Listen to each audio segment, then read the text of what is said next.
Good afternoon, my Real News Midday TV family. Welcome back to the channel for another news update for January 8, 2024. And in the news this afternoon, groundsman pleads guilty to assaulting 14-year-old on JC compound. Courtney Seymour, the former Jamaica College groundsman, convicted for assaulting the 14-year-old child of another staff member on the school grounds in 2021, is to be sentenced in the Halfway Tree Parish Court on February 16 this year. Seymour, who is in his late 50s, was nabbed by the police last October while at the funeral service of a prominent Jamaica College alum. Seymour, who was originally charged for sexual touching, pleaded guilty to a charge of indecent assault when he was taken before the court. A source who spoke with the news pointed out that the charge was changed to indecent assault as the parish court does not have the jurisdiction to try the offense of sexual touching, and there was an interest in keeping the matter at the parish court level. Sexual touching can only be tried in the circuit court. Indecent assault can be tried by the parish and the circuit courts. However, indecent assault in the circuit court carries a higher penalty on conviction than in the parish court, as a circuit court judge can impose a sentence of up to 15 years for the offense. An individual convicted in a parish court for indecent assault is liable to imprisonment for a term not exceeding 3 years. According to the sentencing guidelines for parish court judges, in respect of charges under the Offences Against the Persons Act for matters that go to trial, the usual starting point is 2 years, with the usual sentencing range being between 12 to 24 months for first offences and 24 to 30 months for subsequent offences. Where there has been a guilty plea, the usual starting point is 12 months, while the usual range is 9 to 12 months for a first offense and 1 to 2 years for subsequent offenses. According to the news sources, Seymour carried out the act sometime in May of 2021, while the teen was in a staff area awaiting a family member. A recording of an encounter said to be between Seymour and the child was obtained by the news, in which a male is heard asking to be allowed to kiss the child, who is heard telling him not to touch her. His advances were at one point interrupted by a cellular phone call, which he accepted, and the shrill ring of the school bell. The news was reliably informed that Seymour, who was dismissed by the school shortly after the incident, was later rehired. Furthermore, no report of the matter was made to the Ministry of Education by the school's administration. A well-placed source said that the ministry was alerted about the incident from another source. It said school officials, when contacted by the ministry, indicated that a report was given to the police on the day of the incident and that it was being investigated. The news was, however, stonewalled by the St. Andrews Central Police and the Center for the Investigation of Sexual Offences and Child Abuse when it sought to obtain further details about the incident. Last week, Jamaica College Board Chairman Lance Hilton, when contacted by the news, said he was unaware of the incident but would make queries. In the meantime, the court, ahead of Seymour's sentencing, ordered that he be fingerprinted.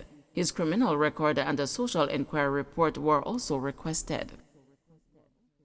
Border security to be tightened further by March, says Dr. Chang. Security Minister Dr. Harris Chang is confident that the establishment of e-gates at the immigration chaos at the Saxor International Airport have not only reduced the congestion but increased Jamaica's border security. And Chang is expecting the nation's border security to be further tightened by March with the introduction of the passenger name recognition system. According to Chang, PNR is a bit more intrusive, so the legislation will have to be made even more protective.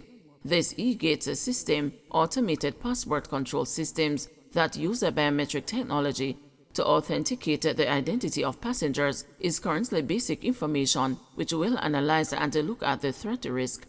But we will in fact be moving beyond that now to a higher level of information sharing internationally when we go to the passenger name recognition system, Chang told the news.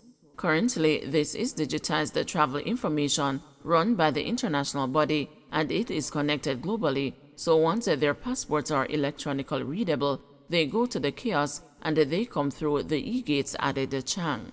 The e-gates, which are featured at many airports worldwide, scan the passport and take a photo of the passenger's face which is then compared to the digital image stored in the passport's microchip. They serve as an alternative to using desks staffed by the immigration officers, allowing passengers to avoid queues and thereby move through passport control much faster. Chang, who visited the Montego Bay-based international airport during peak hours on Saturday, again expressed satisfaction with the pace at which passengers were processed using the immigration kiosk and the 6E gates at the facility. He argued that this augurs well for immigration officers who can now concentrate more on detecting passengers who may pose a risk from sneaking into the country. The principal measure of this is not just to make it an easy walkthrough, it also gives the immigration officers adequate time to analyze passenger lists and look at the data coming in. So if anybody comes in who should not be there, they can pick them out without problems. Under the old manual system, it was a hit and miss case. With this situation, we are much better off now, and it is a much more efficient system. The immigration officers can resolve to do their jobs, Chang stated. Like many passengers who arrived at the airport on Saturday afternoon, Chang was impressed with, aided by the digitized system, the ease with which they were processed by Passport Immigration and the Citizenship Agency. We had 64 flights coming in today, and they are moving at a pace of about 15 minutes through immigration, not an hour, not half an hour as some reported. Anybody who experienced the long delays is for specific reasons. I came in at a peak time. I think in the last hour they had 14 flights, and the hallways is practically empty, Chang said. After coming through one of the gates, one elderly passenger was overheard saying, "It cannot get any easier than this." United Kingdom residents Sonia and Pixley Davis, who arrived from Birmingham, England, were very impressed with the new system. I came in October and that wasn't there. I went through the normal channel at that time. But this is good, excellent, fantastic, Sonia told the news. It is absolutely fantastic, and we are getting there as Jamaicans, her husband Pixley said. Jackson urges government to think twice about making ECJ next political ombudsman. Member of Parliament for St. Catherine Southern Fitz Jackson is cautioning the government over its plans to give the Electoral Commission of Jamaica the powers of a political ombudsman. Minister of Justice Delroy Chuck recently told the news that he is trying to fast-track the legislation to give political referee power to the ECJ while ensuring that it has more teeth than in the past when the political ombudsman had no power to punish those who broke the rules. The Political Ombudsman Act, we want to adjust it to say that its function will be carried out by the Electoral Commission, firstly, and secondly, we just want to say that there will be enforcement where penalties can be imposed from apology to suspension, and with the Electoral Commission having even more power, said Chuck. But a concerned Jackson told the news that it would be foolhardy for the government to tinker with the ECJ, which has served the country so well over the past 40+ years. First, I want to make it clear that having a political ombudsman has my full support, and it has full support of the People's National Party that I have been a part of for many years, said Jackson, who was on Saturday was named to the opposition's new shadow cabinet as a member without a portfolio with a special responsibility for affairs concerning Portmore. Jackson pointed out that the ECJ was formed in an attempt to end the political tribalism, violence, bloodshed, and the deaths which occurred in the mid-1970s leading up to the 1980 general election. Out of the wisdom of the leadership of both the political parties, the ECJ was created. This essentially removed the conduct of elections from each incumbent government. In the past, the incumbent government appointed and supervised the conduct of elections and all related matters, including political boundaries of constituencies and the parish council divisions. The political leadership at the time said, "No, we have seen the consequences of that," and the ECJ was created. In its present form, the structure of the ECJ and its modus operandi enjoy the full support and the cooperation of both political parties, and we have reaped the benefits of that for over 43 years. The ECJ is perhaps one of our most outstanding political achievements. 40-odd years with all the local level and the parliamentary level elections that have been held, Neither political party has challenged the results because of how fair they have been managed by the ECJ, added Jackson. We have to preserve that institution, we have to strengthen it, and we have to make sure that we don't do any tinkering that can possibly compromise it. That must be treated as sacred, he argued.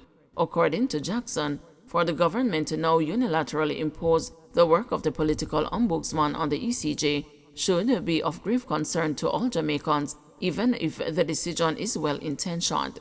The matter, he said, needs to be discussed at all levels of the society before any decision is made. It is a proposal that is being rushed through, and that is unacceptable, said Jackson, even as he admitted that with a local government election looming, the country needs to have a mechanism in place to settle political disputes. But Jackson was adamant that the timeline proposed by Chuck is not practical and urged the Andrew Holness-led administration not to go that route. Let us instead consider some interim arrangement that can be instituted going into the local government election, expected within a matter of weeks, but don't structurally adjust the ECJ in the way proposed by Minister Chuck without a thorough examination and a consultation with more than the two political parties by including civil society and other groups, urged Jackson. We could perhaps in the interim, between the leaders of both parties, agree on an interim referee, not a permanently appointed ombudsman, but somebody to function in the fashion to take us through the next election. It is something that requires some thinking, and that is the reason why I say, let us open it up and engage more people who can lend their thoughts to it, and we come up with something that is acceptable. The government has a supermajority in Parliament, and it can use that to pass a legislation, but I believe to act in that way would be an abuse of that authority, added Jackson.